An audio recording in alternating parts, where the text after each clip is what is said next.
जीअं त नाज़रीन असां कोरंगी चकला ॻोठ में मौजूदु आहियूं जिते अॼु जो 14 अगस्त जे हवाले सां अॼु प्रोग्राम रखियो आहे। अचो हिन ज़िमेदार सां ॻाल्हायूं कयूं त हिनखे कीअं ख़ुशी महसूसु थिए थी। जी जेको आहे अॼु जो 14 अगस्त जे हवाले सां तव्हां छा चवंदो अॼु पाकिस्तान क़ौम खे कहिड़ो मैसेज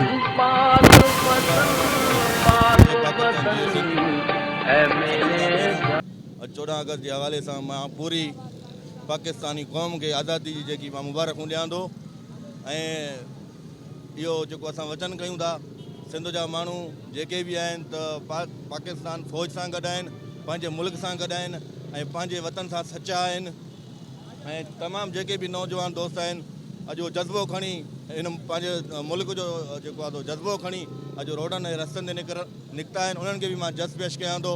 जीए पाकिस्तान, जीए सिंध।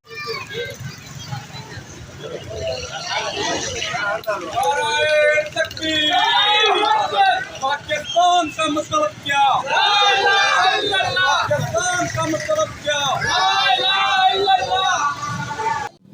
जीअं त हिन वक़्तु ज़िमेदार सिकंदर पंवर ऐं तमामु हिते नौजवान बि गॾु आहिनि। चकला ॻोठ जी पूरी क़ौम आहे हिते गॾु आहे, आवाम गॾु आहे ऐं ॾिसो तव्हां हिन में जज़्बो ॾिसो केतिरो आहे। Reporter Bashir Ahmed Kaladi Sindh news Karachi.